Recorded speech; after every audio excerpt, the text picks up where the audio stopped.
emang patriarki itu masih ada di Indonesia. Orang pertama, perempuan udah pernah jadi presiden. Kedua, anaknya presiden yang perempuan ini, perempuan juga, jadi ketua partai. Dinasti ya. Dan anaknya perempuan yang presiden ini, yang perempuan juga yang jadi ketua partai, jadi ketua DPR juga. Itu kan nunjukin bagaimana perempuan itu di Indonesia udah begitu kuat, maksud gua. Kalau dulu kan kita selalu bilang tuh, pemerintah, pengusaha bergandengan tangan. Ini sama. Pemerintahnya pengusaha juga. Oh kan? iya. Jadi,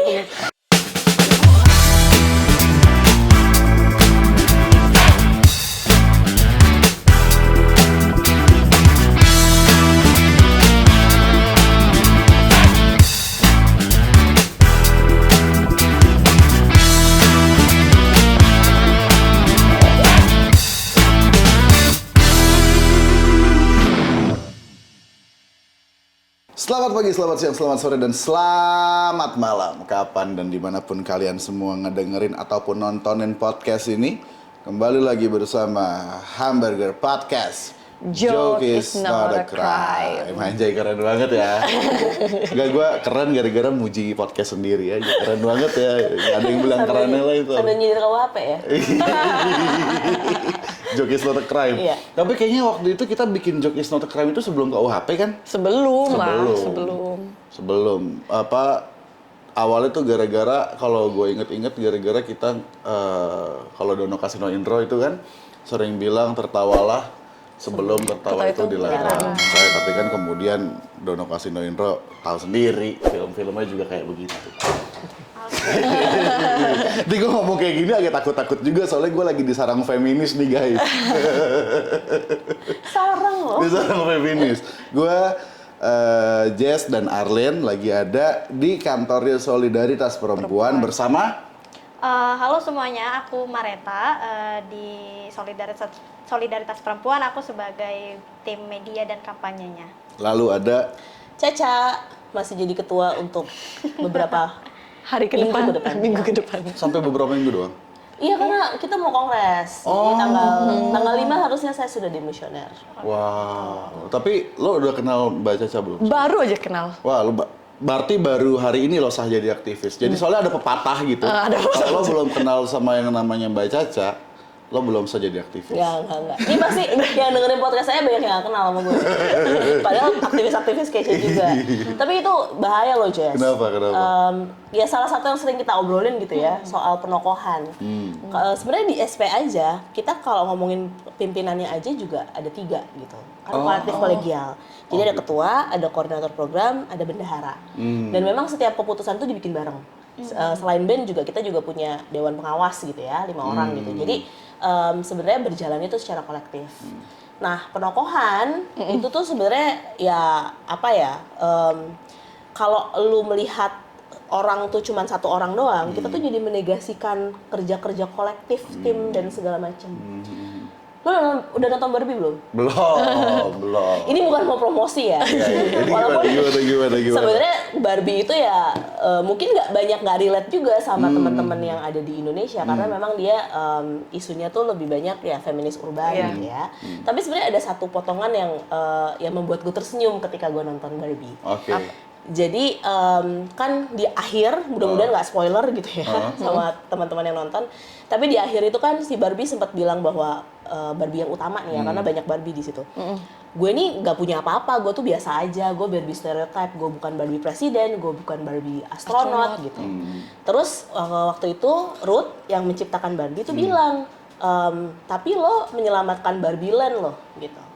Terus jawaban Barbie adalah it's more about teamwork, team effort gitu.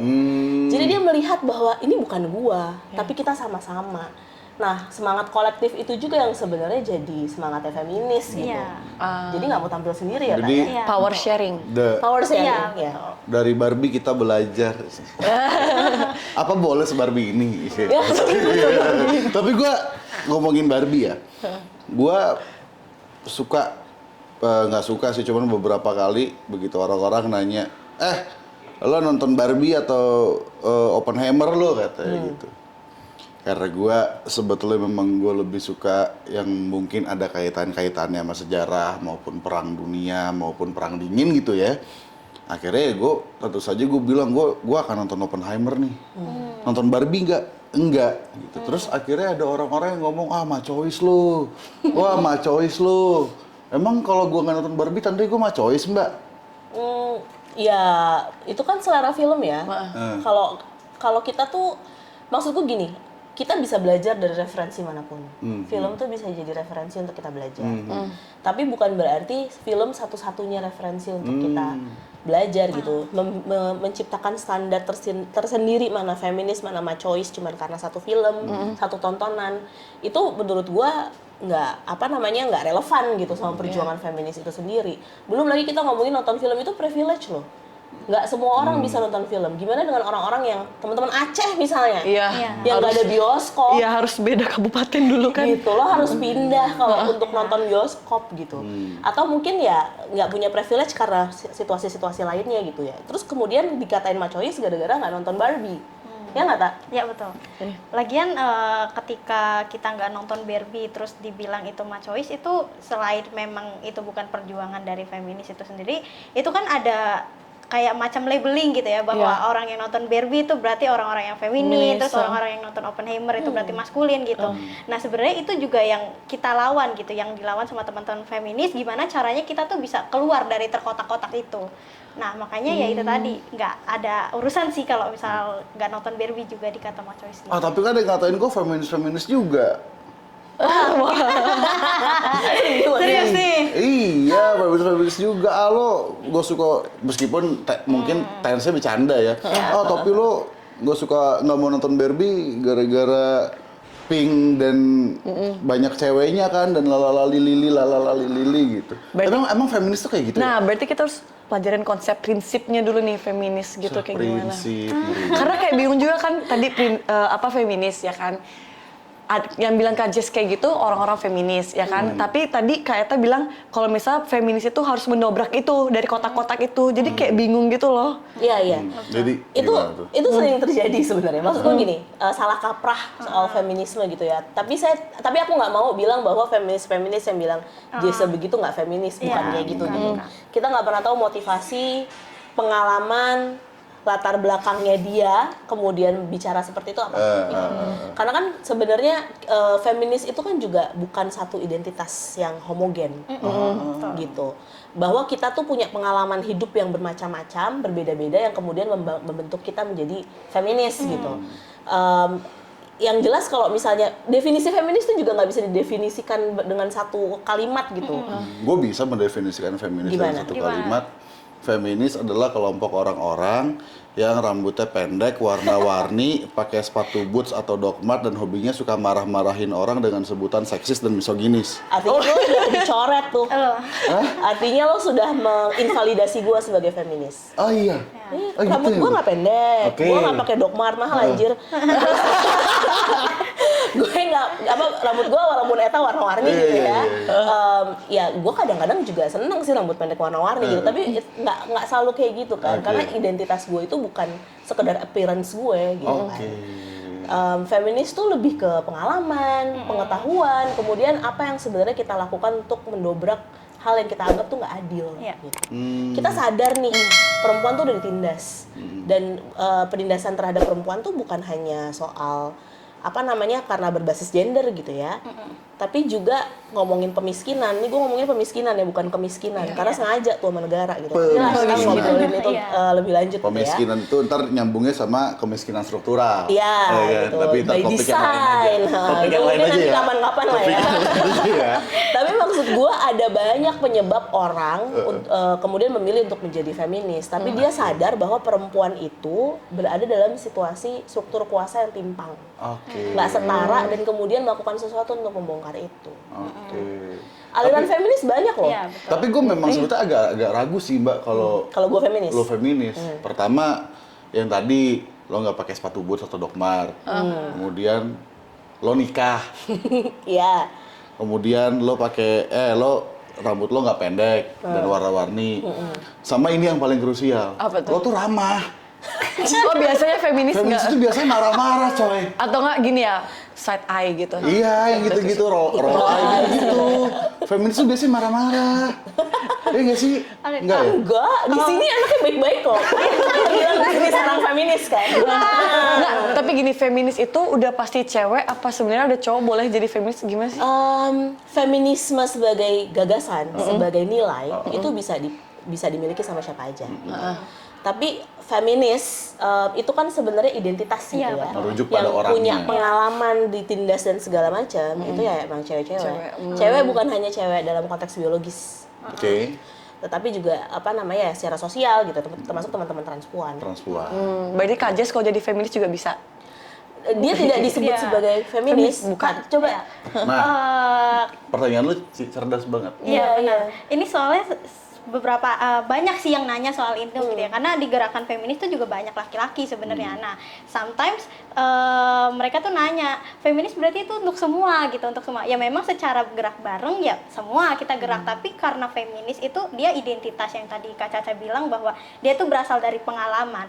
Nah, ketika kita bilang soal feminis itu adalah gagasan di mana kita mengangkat sebuah pengalaman perempuan karena dia merasa ditindas, apakah laki-laki merasakan penindasan yang dialami perempuan? Tentu enggak gitu. Makanya kalau secara identitas laki-laki tidak bisa disebut feminis, itu secara identitas. Tapi disebutnya nilai-nilainya bisa, dan dia disebut sebagai sekutu feminis atau laki-laki pro feminis. Jadi istilahnya lebih ke situ.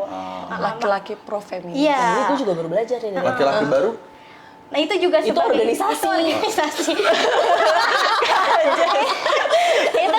itu juga sebagai istilah sebenarnya Iya, biar iya, mereka iya. juga punya identitas gitu. Tapi menarik sebenarnya ya.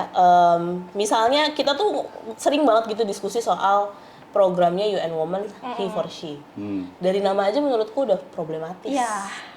UN. Karena ya UN Women nggak apa-apa lah ya disebut. Nggak apa-apa. He for nggak she, seolah-olah tuh she cuman bisa mendapatkan sesuatu kalau ada he Yes. lakukan untuk she. Betul. Gitu. Apa namanya dan kemudian akhirnya program itu juga secara praktek itu lebih banyak memang memberikan panggung dan ruang-ruang kepada laki-laki untuk berbicara gitu. Sebenarnya kan di ruang perempuan yang sudah sangat terbatas ini, dan kami juga harus sharing gitu ya dengan kayak misalnya teman-teman SP udah terbatas nih ruangnya, tapi kemudian apalagi kalau kita bicara perempuan yang akar rumput gitu ya, perempuan nelayan, perempuan petani, itu lebih nggak punya ruang lagi, makanya SP juga berbagi ruang sama mereka gitu. Atau misalnya teman-teman transpuan lebih nggak punya ruang lagi, ini udah terbatas kayak begitu, kemudian sebagian ruang malah dibagi ke laki-laki untuk bicara dan mengemukakan pandangan dan segala macamnya gitu. Padahal dulu-dulu kan kita juga sering protes ya, misalnya ada dialog gitu ya, ngomongin menstruasi isinya dokter laki semua. Nah, kemudian ini berarti kan he for she itu juga bicara bagaimana laki-laki yang berbicara soal feminisme. Padahal yang tadi dibilang sama Eta, feminis itu munculnya dari pengalaman gitu. Bukan berarti keterlibatan laki-laki nggak penting, penting banget gitu. Iya. Tapi kemudian satu program khusus, apalagi dari namanya tuh udah kayak gitu ya. Udah gitu ya, he for she. He for she. Itu sih cukup problematis sebenarnya. Intinya gini sih ya, jadi banyak akhirnya yang tanya, terus laki-laki bisa apa di gerakan feminis gitu kan? Ketika apakah karena gua nggak diterima gua balik lagi menjadi patriarki aja gitu kan? Dia kan sering berpikir kayak gitu. Intinya gampangnya gitu ya, di mana posisi laki-laki karena secara privilege antara laki-laki dan perempuan mungkin lebih banyak laki-laki, dia gunakan privilege tersebut di tempatnya. Laki-laki sudah diterima di dalam masyarakat, sehingga pandangan dia, gagasan dia terkait feminisme dia sebarkan di sana, bukan di gerakan perempuannya itu lagi. Oh, jadi dia Taking tugasnya the stage. menyebarkan gitu ya? Iya. Jadi ya dia bukan mengambil ruang perempuannya Perempuan lagi, lagi, tapi ruang yang sudah lebih besar yang dia udah punya privilege di sana. Tadi kayaknya lo bilang di awal lo punya satu pertanyaan deh terkait soal jadi feminis gara-gara FOMO. Iya, jadi boleh nggak sih kayak ikutan, kan FOMO nih, apalagi soal Barbie kan, Barbie di mana-mana, Barbie di mana-mana. Misal kayak aku nih, yang nggak, ya sebenarnya ya suka nggak suka juga sih nonton Barbie gitu, cuman karena FOMO, terus pengen ya udah ikut biar dibilang feminis gitu juga, ya udah akhirnya ikutan feminis, nonton Barbie kayak gitu-gitu. atau mungkin gara-gara lagi keren-kerennya juga kan feminis itu. Lagi ngetren ya? Iya, lagi ngetren. ngetren-ngetrennya. Meskipun di saat yang bersamaan tren yang kemudian Fundamentalisnya juga banyak. bukan. Oh, enggak. Maksud gue tren di sosial media yang kemudian juga kayak mengenyek in feminis Oh, juga iya, lagi iya, tinggi-tingginya iya. juga kan. Tapi bermasalah nggak sih kalau misalnya ada orang yang masuk jadi feminis tapi karena FOMO doang, jadi kayak gerakannya gitu nggak gimana sih namanya Ini mungkin- nggak satu suara jadinya Iya. karena dia ikut-ikutan aja tapi tanpa tahu latar belakang feminisme gitu sejarahnya. Ini mungkin nyambung sama omongannya Mareta tadi ya, yang soal feminis itu harus berbasis pengalaman. Gue aja nggak, akhirnya gue juga baru tahu dan gue akhirnya jadi nggak berani ngeklaim diri gue feminis juga gitu. Tapi yang kayak gitu tuh. Oke. Kalau misalkan dia menjadi feminis karena FOMO, apakah itu bermasalah atau enggak? Itu kan lebih ke futuristik ya, bermasalahnya itu seperti apa ke depannya. Tapi yang perlu dipahami adalah ketika menjadi feminis, dia paham sebenarnya feminis tuh relate nggak sih dengan pengalaman dia gitu loh. Karena banyak orang gitu ya yang menjadi feminis mungkin karena dia FOMO itu mungkin pada awalnya dia seperti itu gitu, tapi ke depannya gitu dia akan berproses untuk lebih jauh mengenal itu feminis. Nah, dia akan menjadi bermasalah ketika dia tidak punya preferensi atau punya privilege gitu ya untuk belajar lebih, sehingga akhirnya dia hanya stuck di sana dan menganggap bahwa feminis tuh ya pikirannya kayak gini gitu, yang marah-marah, yang misalkan yang nggak suka sama laki-laki dan segala macamnya gitu. Jadi FOMO itu mungkin pada titik awalnya gitu, nanti kedepannya dia akan berproses lebih lanjut untuk bisa mengenal feminis itu seperti apa dan bisa menyebarkannya ke yang lainnya. Aku nambahin dikit ya. Banyak juga nggak apa-apa Mbak. Aku nggak yakin apa-apa. Tapi kalau ya kan FOMO itu kan sebenarnya sesuatu karakter Label juga. yang ya itu label gitu ya pertama. Tapi sebenarnya kan dimulai dari karakter keingintahuan. Iya. Gitu. Iya. Dan itu kan bagus. Iya. Membangun karakter kita yang pengen tahu, pengen belajar, pengen punya pengetahuan, termasuk juga mencari sejarah feminis dari pengetahuan yang udah tersedia, itu bagus gitu. Dan itu tentunya perlu dilengkapi dengan refleksi karena dia ada pengetahuan, teori itu penting dan kemudian direfleksikan dengan kehidupan sehari-hari, bukan hanya dirinya sendiri tapi dari berita-berita yang ada dan lain sebagainya kan juga bisa.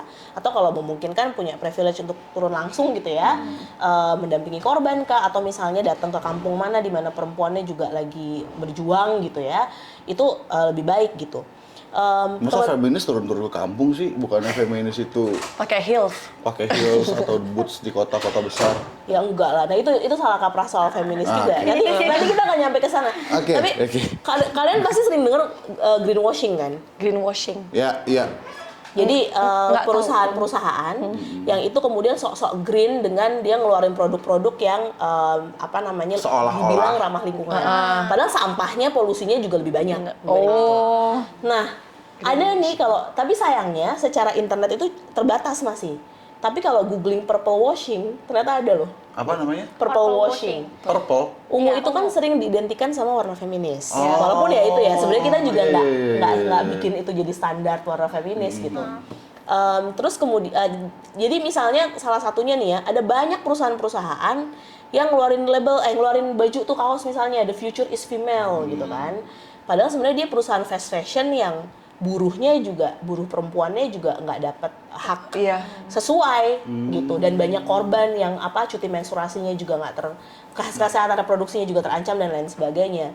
Nah sayangnya memang sekarang nih narasi-narasi feminis yang berada di luaran gitu Family, ya itu banyak white feminis gitu kan, which is kita penting juga belajar itu. Iya.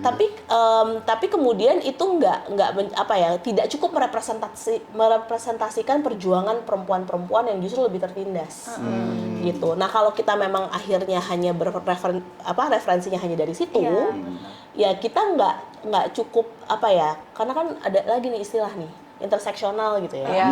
Jadi bahwa Apa sih interseksional tuh? bahwa penindasan terhadap perempuan tuh sebenarnya macam-macam penyebabnya. Bukan hanya karena keperempuanannya dia, tapi juga kadang-kadang yang tadi kita sebut sebagai pemiskinan gitu ya. Karena dia adalah buruh tani misalnya. Perspektif kelas ya. Karena kelas ya. Terus latar belakang pendidikan, belum lagi ngomongin orientasi seksual, orientasi politik. Teman-teman aktivis yang ternyata keluarga dalam sejarah, misalnya keluarga 65 dan segala macam, itu juga punya kerentanan yang ternyata berlapis lagi gitu misalnya. Jadi ada banyak lapisan-lapisan itu yang nggak di capture secara banyak gitu, cukup di dalam literasi feminis yang sekarang ada. walaupun ada beberapa upaya gitu ya, penulis India misalnya atau penulis Indonesia yang itu juga muncul melalui novel yang juga coba merekam gitu ya, ngomongin soal kelas dan lain sebagainya, tapi ya masih didominasi sama feminis putih gitu, kulit putih gitu. Emang masalahnya dengan feminis kulit putih itu apa? Gak ada masalah. Oke. Jadi mereka, kenapa kemudian mereka tidak meng-capture kayak tadi kan dibilang, masa feminis ke kampung gitu? Nah, ya kan? itu dia. Kenapa kemudian mereka tuh kok nggak pernah ya misalnya ngomongin gimana kemudian perempuan nelayan yang tadinya dia bisa jadi pengupas kerang gitu ya, terus kemudian gara-gara proyek Makassar Newport gitu misalnya di MNP, itu salah satu spesies kerangnya yang namanya kajapang itu sampai hilang. Jadi kan mata pencariannya hilang gitu kan. Atau misalnya kenapa dia nggak pernah ya ngomongin misalnya perempuan-perempuan di Poso, yang di Danau Poso, gara-gara PLTA itu juga ikannya hilang gitu ya. Padahal ikan itu juga jadi melahirkan kebudayaan di mereka yang dimana itu juga banyak perempuan yang melestarikan gitu kebudayaannya dan ritualnya dan lain sebagainya. Karena memang teman-teman yang ada di Barat mereka nggak punya pengalaman itu. Betul. Gimana caranya kemudian kita nggak mungkin juga menuntut mereka untuk selalu ngomonginnya feminis kampung, sementara di sana nggak ada kampung. Mereka nggak punya pengalaman itu gitu ya. Mereka nggak punya pengalaman, punya sumber daya alam yang banyak. Kita udah bisa rely on gitu ya, sama hutan, sama laut, sama tanah, pertanian segala macam. Tapi kemudian dirampas, kemudian hancur gara-gara sawit, gara-gara tambang. Jadi feminis itu nggak cuma wanita karir lah ya. Nggak cuma perempuan yang berkarir di kantor, atau kerja di agensi, atau kerja di startup, atau kerja di DPR, atau kerja di DPR atau di NGO gitu. Tapi nelayan pun ya. Iya, mereka juga bisa jadi feminis. Gitu. Gerakan feminis di akar rumput tuh ada loh.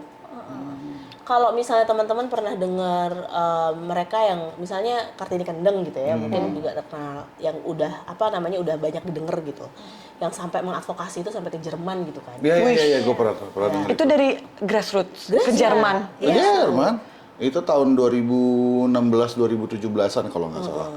Karena untuk supaya investor pabrik semennya itu tidak membiayai lagi gitu kan.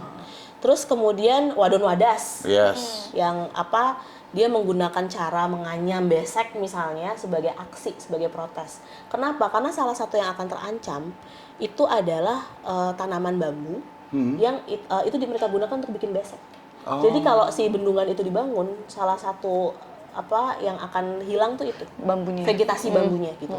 Makanya kemudian dia menganyam besek supaya ini perlawanan. Selama gua menganyam besek, artinya kita harus pastikan bambu itu nggak hilang. Kita harus pastikan pembangunan yang mengancam bambu itu nggak hilang. Sama kayak kalau nanti teman-teman lihat ada beberapa produk perempuan di sini gitu ya, di di Mantangai, Kalimantan Tengah. Mereka itu bikin tas, itu juga dari rotan. Rotannya diambil dari hutannya mereka, gitu. Hutan yang sebenarnya udah terancam sama sawit dan juga pernah jadi proyek iklim. Tapi proyek iklimnya proyek inilah ya, proyek yang yang malah ngebatasin masyarakat, padahal sebenarnya sawit dibiarin gitu. Dan kenapa kemudian mereka tetap menganyam rotan gitu ya menjadi tas ya, karena ini menandakan bahwa hutan kami masih ada. Itu kan feminis gitu, bahwa ada yang mereka lawan karena mereka sadar bahwa sistem yang proyek lah ya, nggak usah ngomongin sistem deh, kayak sawit, kayak tadi bendungan, pembangunan bendungan di Wadas, ataupun juga pabrik semen gitu-gitu, itu sesuatu yang akan menindas mereka gitu, dan memberikan beban lebih banyak ke perempuan, makanya mereka ngelawan. Kadang-kadang nggak habis pikir, ngapain sih feminis masih ada di Indonesia? Maksud gue, emang patriarki masih ada gitu di Indonesia? Lah, pertama ya, nggak gini. Emang patriarki itu masih ada di Indonesia. Orang pertama, perempuan udah pernah jadi presiden. Kedua, anaknya presiden yang perempuan ini, perempuan juga, jadi ketua partai. Dinasti ya. Dan anaknya perempuan yang presiden ini, yang perempuan juga yang jadi ketua partai, jadi ketua DPR juga. Itu kan nunjukin bagaimana perempuan itu di Indonesia udah begitu kuat, maksud gua. Kuat. Dari sekian banyak presiden, perempuan yang jadi presiden berapa orang? Nah. Itu sebenarnya tadi Kak Caca udah sedikit menyinggung ya soal interseksional tadi. Nah itu tuh kita bisa ngelihat gimana feminis itu bergerak di yang tadi ya, kayak kenapa Enggak, emang nggak cukup gitu? Maksudnya feminis tuh ngelihat emang satu presiden perempuan tuh nggak cukup atau gimana? ya nggak cukup lah, karena itu juga nggak melambangkan atau nggak merepresentasikan semua perempuan yang ada di sana gitu. Misal dia satu jadi presiden, dia bilang dia itu perempuan jadi presiden, tapi gue sendiri nggak merasa gitu loh diwakilkan gitu loh dengan adanya dia.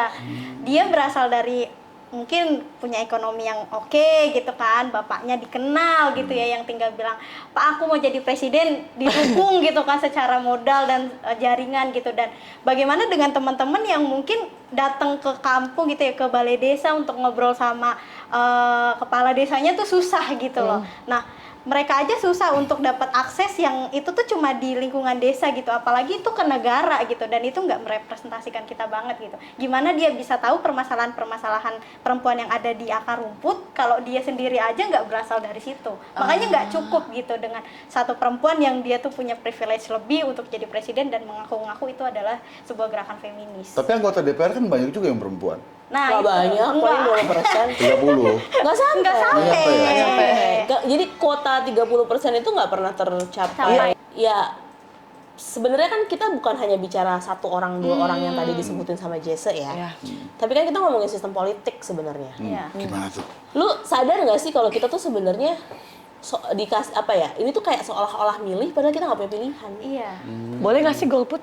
Boleh kan? Ya itu kan hak politik Hak ya. politik. Kalau buat feminis kan personal is political. Iya. Boleh lah golput. Jadi Boleh kan? itu Orang sih orang. pengalaman kita lah yang kemudian menentukan kita milih siapa atau bahkan tidak memilih gitu kan. Iya.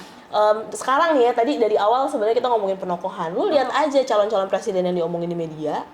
Itu kan semua di apa ya? Narasinya tuh narasi tokoh gitu ya. Iya. Padahal gagasannya dia tuh malah nggak jadi narasi utama. Iya. Iya, bahkan Di belum publik. ada yang ngomongin program ke depannya nggak sih? Belum, Iya apalagi lo mau ngomongin soal kepentingan perempuan. Itu sama sekali nggak diomongin gitu. Yang diomongin adalah lebih ke siapa yang kemudian jadi calon, menampilkan citranya dia lah, sosok, terus kemudian dia salaman sama siapa dan lain sebagainya gitu. Tapi apa gagasannya, terutama untuk kepentingan perempuan? Iya. Baliho digede-gedein. Sampah banget kan, maksudku akan jadi sampah gitu maksud gue.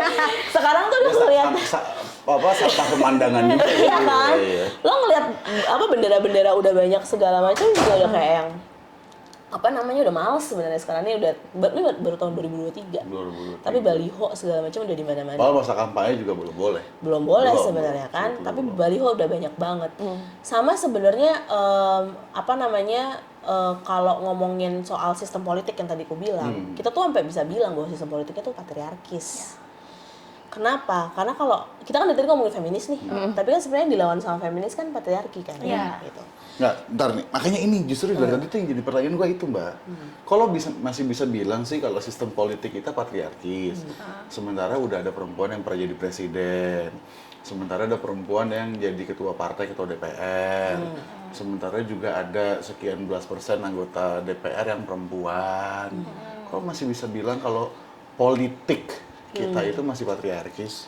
Politik kan nggak cuma soal siapa yang mengisi di DPR dan lain sebagainya. Politik dalam apa P besar. namanya? P besar dan P kecil, ingat nggak sih? Ingat.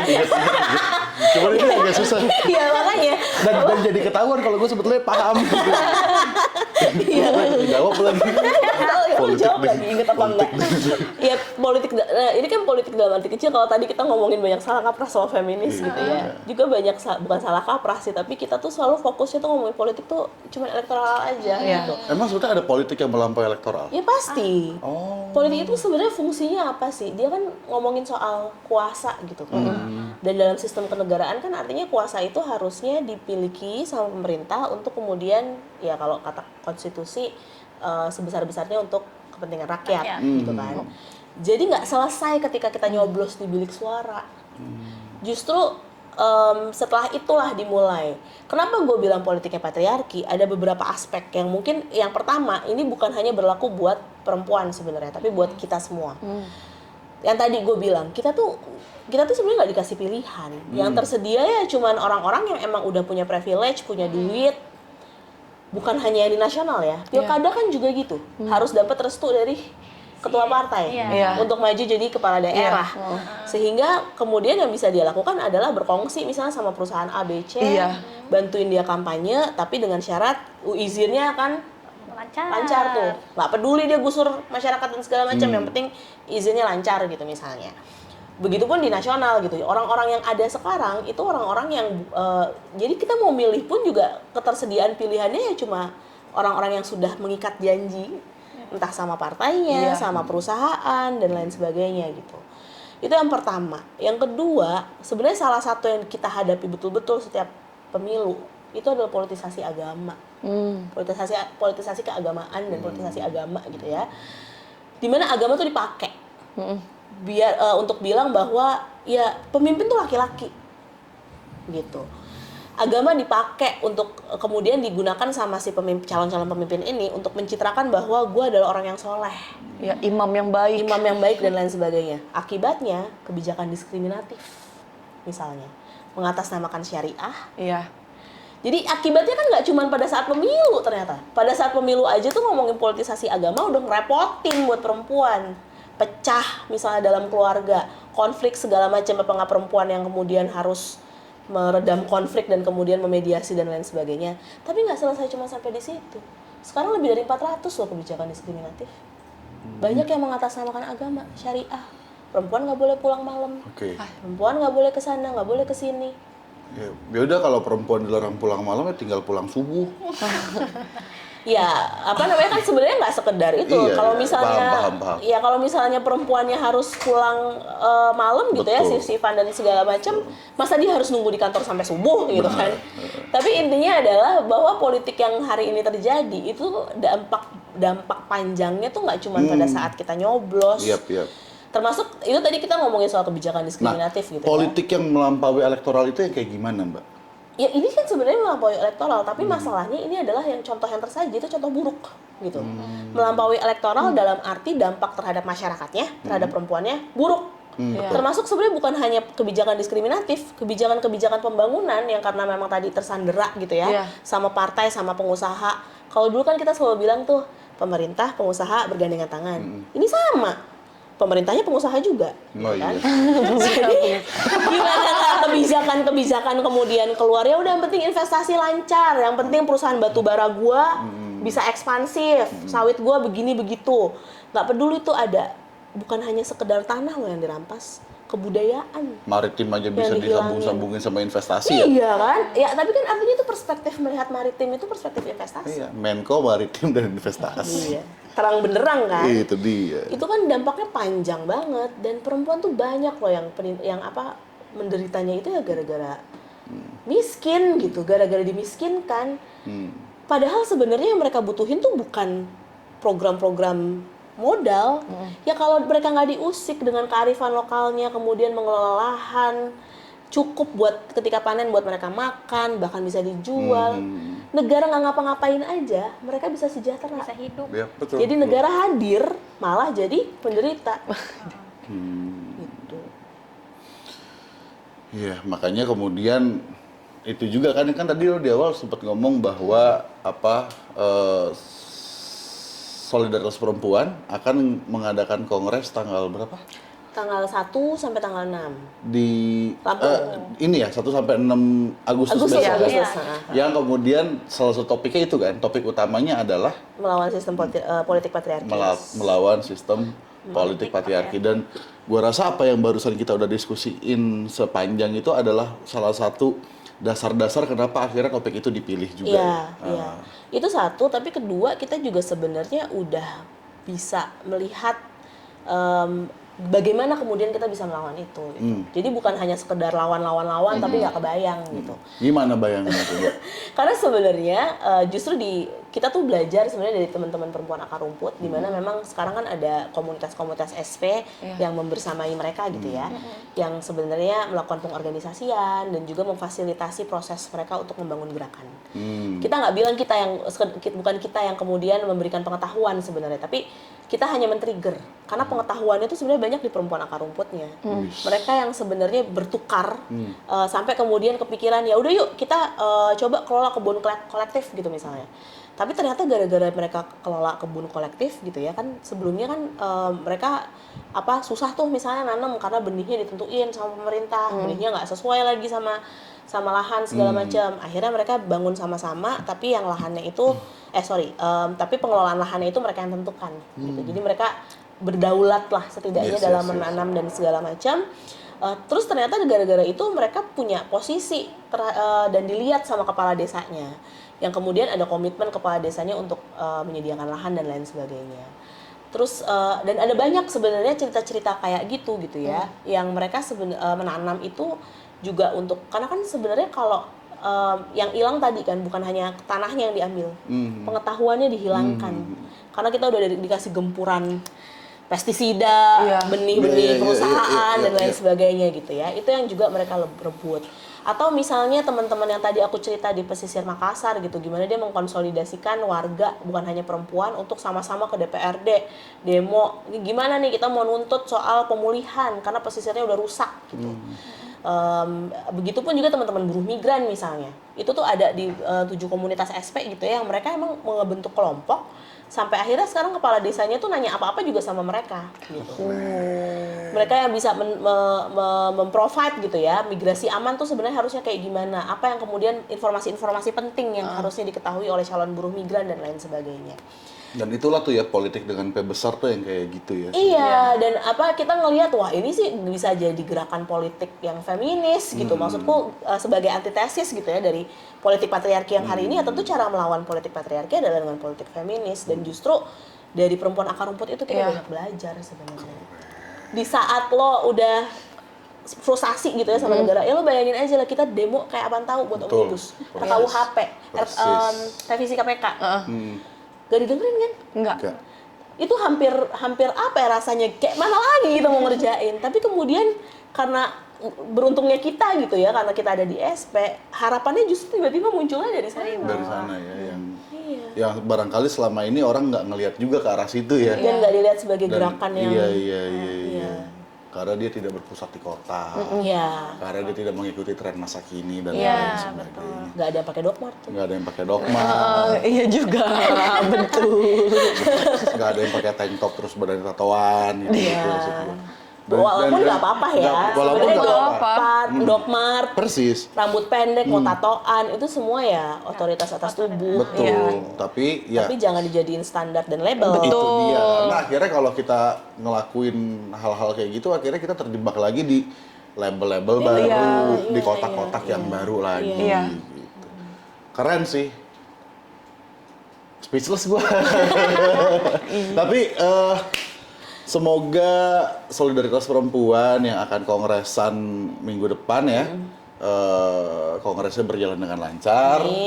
Kemudian semua hal-hal yang baik bisa terjadi atas teman-teman SP untuk gerakannya dan juga untuk advokasinya.